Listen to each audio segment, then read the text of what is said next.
Good evening, Facebook, YouTube, and Twitter. This is Rich again, back for your second and final video blog of the night for Monday, September 7th, 2015, around 8:07 in the evening, Billerica, Massachusetts. Sun went down. It's going to be a warm night, and tomorrow hot and humid. Some news to report: Boston Red Sox beat Toronto Blue Jays by a score of 11-4, 4 straight wins by the Red Sox. Also, the Low Spinners ended this season. They dropped one to the Vermont Lake Monsters by a score of 9-7. The Low Spinners finished with a 37-39 record, a losing record, but it was a good season. The next big sporting season for Lowell, Massachusetts is the UMass Lowell Riverhawks. You could catch all their games on the radio on 980 WCAP. Everybody gets it. That starts up in a few more weeks. And sad news to report in the world of Hollywood. Actress Judy Crane passed away at the age of 76. Judy was famous for being in Laugh-In, and her famous quote was, "Sock it to me." That's about it on the news, and one little shout out before I do the third and final video blog of the night. Having a special shout out to good friends of mine on Facebook, Chris and Kelly Snow. Hi, Chris and Kelly, the big Facebook friends of mine, and keep Kelly in your prayers and your thoughts, because she's going through a lot recently. So she needs them. Okay, and that's about it on that. My second and final video blog subject of the night is my personality profile. Tonight's personality profile is the principal owner of the Boston Red Sox. It is John Henry. John Henry has owned the Boston Red Sox since December 2001, and since the Red Sox has been under his ownership, they've gone to have very much success.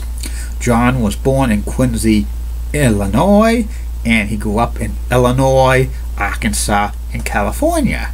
His parents were soybean farmers and stuff, and they owned soybean farms in Illinois and Arkansas and California.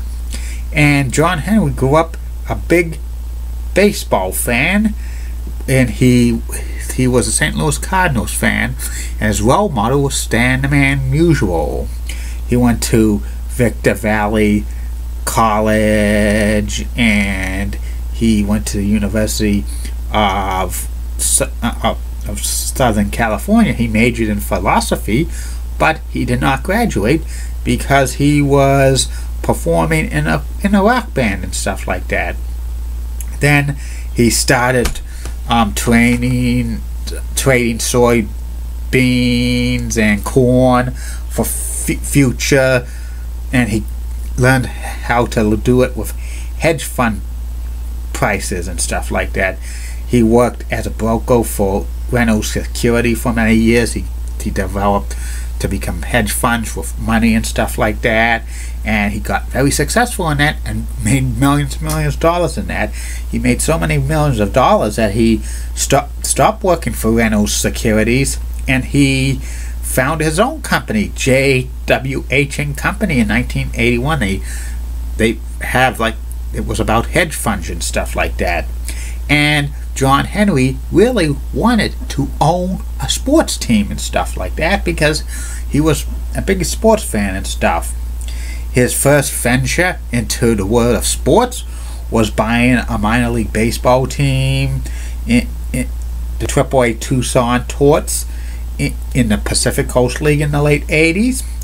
Then, in around 1989, John was one of the founders of the Senior Professional Baseball League, that was an over 35 league baseball league for like semi-retired players or retired players during the winter months in Florida. And he owned the West Palm Beach Tropics, but that only lasted a year because they did not make any money from that. And John started to negotiate to be interested in buying a sports team. He was in the running to buy the Orlando Magic around 1991, but the deal fell through. Also, he tried to bid on to get an expansion NHL franchise for the Tampa Bay Lightning, but that fell through. And he also tried to get a group together to get the team in Florida, the Florida Panthers, but that also fell through. Plus, he also had opportunities to buy the Miami Heat and the New Jersey Nets, but both of those deals fell through and stuff like that. In the early 1990s, John Henry bought a minority interest of the Yankees, which he still owns to this day. In late 1999, John Henry bought the Florida Marlins from Wayne Huizenga for $158 million, which was a relatively small price for a baseball team back then. And the Florida Marlins needed their own baseball stadium because they were playing at like Joe Robbie Stadium or whatever they call it. That was not a baseball field, it was a football field and stuff like that. And the people in South Florida did not want to give any public money for it, and John Henry was threatening to build his own stadium with his own money, but it would be only a kind of a minor league facility with 25,000. They probably would be jacking up the prices for fans to see the games in Florida, but many people don't come to see Miami Marlins games, Florida Marlins games. So John Henry was on the lookout for another baseball team to buy. There was rumors he was in the running to buy the Angels off of Disney around 2001 and stuff. But in 2000, and that the Boston Red Sox were put up for sale by John Harrington and the Yawkey Trust. And John Henry got a group together with like Larry Lucchino and Tom Warner, who's a Hollywood producer and stuff, and they made a bid of $700 million. They bought the Red Sox for that price in December 2001, and John Henry sold the Florida Marlins to Jeffrey Lohr, who used to own the Montreal Expos, and the Expos were put into custody of Major League Baseball and stuff. And when John Henry bought the Red Sox in 2001, he moved from Florida to buy a house in Brookline, Massachusetts, and then he started to build the Red Sox brand and stuff like that. And in 2004, the Boston Red Sox won the World Series for the first time in 86 years, and that was a big moment. Since then, the Red Sox have won the World Series 2007 and 2013. John Henry also has other interests and stuff as well for sports and stuff.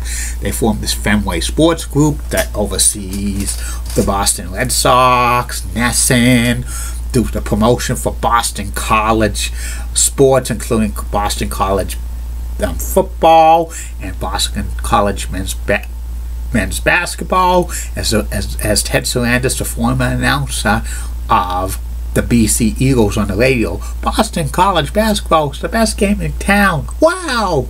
Anyway, and also John Henry also, like with the Fenway Sports Group, they helped like the campaign of LeBron James and stuff like that. And in 2010, John Henry bought the Liverpool soccer team for the English Premier League and stuff for so many millions of dollars, and like the Red Sox are making billions and billions of dollars, his group is, and there's talk that John Henry might want to unload NESN and stuff to make even more money, but I don't know if that's ever going to happen. There's also, I heard rumors about John Henry looking to buy a professional hockey team and stuff, or an NBA franchise, but I don't know if he'll ever do that and stuff like that, but anything's a possibility and stuff.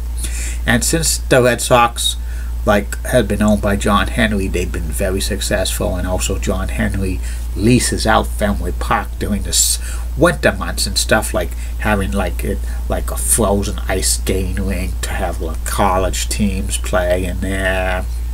They had like a soccer game there. They have some concerts there when the Red Sox aren't playing over the summer. They had like the Life is Good like backyard games there a few times, and also then they are going to have a football game there for the Boston College versus Notre Dame soon, and in November we're going to have like a boarding for like downhill skiing there. So there's so many things. There's rumors about UFC there or WWE wrestling. That would be pretty good. So John Henry's been a great owner for the Red Sox, and their brand has been superb since he took over and stuff like that. So that's about it on John Henry. That's about it on these video blogs, Facebook, YouTube, and Twitter. Tomorrow I'll be back with the regular 3. One will be about the top 10 businesses, retail businesses / restaurants that should come to Billerica, Massachusetts. Second video blog will be about Stromboli's restaurant in Billerica.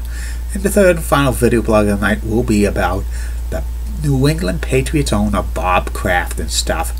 And coming soon to these video blogs, the next fantasy booking scenario I'm going to do later on in the week. It's going to be about the fantasy booking. Is going to be about what if about 1999 in the WWE.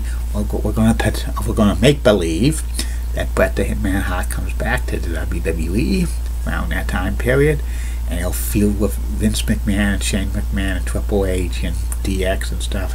Have the Hart Foundation against DX feud in 1999 and 2000. That's going to be very, very interesting. And coming Wednesdays, the return of week by week picks of each and every NFL game. So week 1's going to be Wednesday. And keep calm, everybody. And I'm a Julie Brennan guy.